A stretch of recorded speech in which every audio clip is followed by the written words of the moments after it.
Fala pessoal, tudo bem?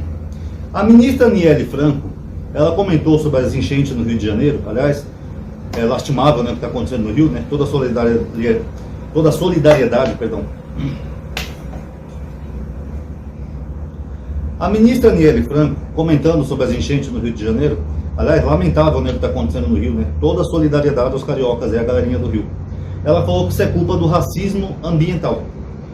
A direita já caiu matando em cima dela, falou que não entende isso, que isso não existe, que é bobagem, que a esquerda vê racismo em tudo, tá, bababá, vocês conhecem como é que é o blá blá blá deles. Mas na verdade existe sim. Eu vou explicar para vocês o que acontece, de uma forma bem resumida. Quando a escravidão acabou no Brasil, em 21 de maio de 1888, os ex-escravos foram abandonados pelos seus patrões. Quando eles eram escravizados, o patrão era obrigado a cuidar deles até a morte. Depois, se vira. Tinha que se virar para sobreviver. Não podiam ficar mais nem na fazenda, nem na senzala, exceto se o dono quisesse manter aquele escravo lá para ele, entendeu? Ou contratar o trabalho dele, mas não tinha mais escravidão. Então muitos afrodescendentes, eles foram obrigados a se deslocar para periferias das cidades, porque as cidades eram bem estruturadas, tinha as casinhas bonitinhas, tinha as ruas pavimentadas, tudo bonitinho e tal, de acordo com a época, e eles foram jogados para as periferias. Não, aqui você não pode ficar não. Se quiser, vai morar naquele morro, aquele morro não é de ninguém. Aí eles iam para os morros, faziam barraquinha de madeira lá com o que tinha, e iam morando. Essa é praticamente a origem das favelas no Brasil. Claro que não é só os afrodescendentes, né? Imigrantes também. Os primeiros imigrantes foram da Bahia, que vieram para o Rio de Janeiro com promessas de trabalho, depois não conseguiram trabalho, era uma farsa, não conseguiam voltar para a Bahia e acabavam fazendo os barraquinhos no morro também, nos bairros mais periféricos, no morro, longe da cidade, né? Porque a sociedade não queria essas pessoas por perto, né? Nem para vê-las. Então eles faziam os barraquinhos e começavam a formar favelas. Então o que acontece? Devido a isso e ao racismo, essas pessoas eram mais discriminadas, elas não conseguiam arrumar bons empregos, nada. Elas tinham literalmente que lutar para sobreviver.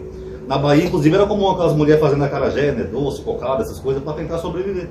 Que virou até algo cultural da Bahia. Mas no resto do Brasil também.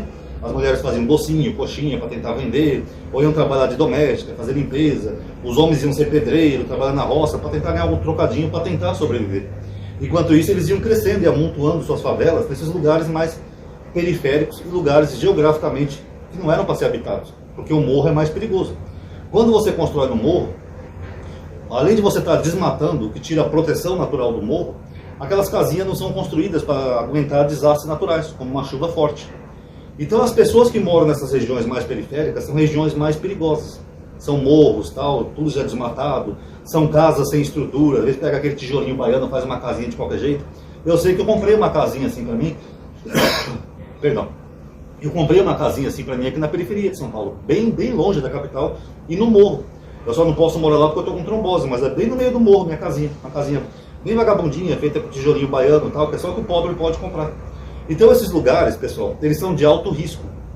Tanto que no Rio de Janeiro teve um ano que o morro inteiro deslizou, porque aquele morro era um antigo lixão. Aí foram fazendo uma comunidade lá, uma favela e tal. Depois teve uma chuva forte, o lixão todo cedeu, que o morro era liso, caiu e matou milhares de pessoas. Então isso é o racismo ambiental, porque a maioria dessas pessoas que moram nesses lugares são pretas e pardas, pessoas que não tiveram oportunidade na vida desde a época lá do Brasil Império. Não conseguiram um bom emprego, não conseguiram estudar, não conseguiram fazer nada, porque foram segregadas da sociedade, largadas como bicho. Ó, se vira aí, se vira que a gente não tem nada a ver com você. Então elas acabaram morando em lugares com péssimas condições, lugares perigosos, lugares periféricos e lugares com estruturas completamente inapropriadas para desastres naturais. Então quando dá uma chuva forte, que nem essa que deu no Rio de Janeiro, o cara que está lá em Copacabana, num prédio luxuoso, para ele não vai fazer diferença nenhuma. O cara está lá no prédio dele, tomando o whiskyzinho dele, vendo televisão, conversando com os amigos. O tempo está chuvoso hoje, não vou poder ir no clube. Para ele não vai fazer diferença nenhuma, porque o prédio dele foi construído, projetado por um engenheiro, ter uma boa estrutura, o prédio dele não vai sofrer com a chuva. Tem escoamento de água, tem esgoto, tem tudo bonitinho, encanamento. Já o cara que fez a casinha lá no morro, porque ele já vem dessa origem pobre, aquele cara faz uma casinha de tijolo, sem estrutura, sem consultar o arquiteto, sem um bom alicerce nem nada, aquela base para segurar a casa. Aí dá uma chuva forte, ele está em risco. Pode cair a casinha dele, que vai derrubar a casinha do vizinho, que vai derrubar outra casinha. Pode gerar até um efeito dominó que vai matar milhares de pessoas. Então esse é o racismo estrutural que a Aniele estava falando, porque o Estado nunca se importou com essas pessoas. Pessoas pretas e pobres que moram nesses lugares perigosos. Aqui em São Paulo já teve várias tragédias assim. Francisco Morato teve um ano que caiu parte do morro. Franco da Rocha. Morato é onde tinha minha casinha, que é do lado de Francisco Morato. E por que as pessoas fazem essas casas nesses lugares? Porque é o que o dinheiro dá para fazer. Pobre não tem condição de fazer uma casa melhor, E que nem eu já expliquei para vocês 500 vezes, se você tem uma origem afro, que nem eu também sou pardo, né, que eu também tenho uma origem afro, você não vai conseguir um emprego bom para você morar num bairro bom, numa casa boa, projetada por um engenheiro, com toda a segurança. Você vai ter que morar nesses lugares. Esse é o racismo ambiental que ela falou. Se o Estado fosse mais presente e fizesse conjuntos habitacionais para essas pessoas, para evitar que elas fizessem barracos e morros perigosos, com certeza elas não passariam por isso. Mas isso tudo é fruto de um racismo climático, sim.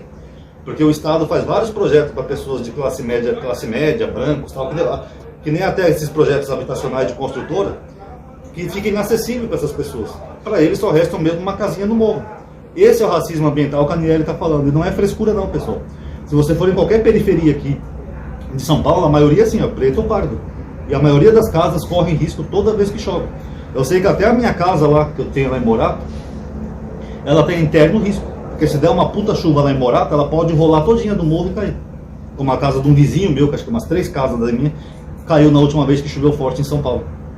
E aí, como é que essas pessoas vão fazer? Elas têm condição de ter um emprego melhor, de ganhar uns 20, 30 mil por mês, de comprar uma casa num bairro nobre, de comprar um apartamento que é mais seguro? Não tem, pessoal. Porque, infelizmente, isso é tudo fruto de um racismo histórico que tem no Brasil. É isso que ela quis dizer, tá bom? Então tá aí, pessoal. Quem gostou, dá um like aí no vídeo, tá? Obrigado aí por ter assistido. Ativa o bendito sininho, você já conhece o Bababá. Paz a todos.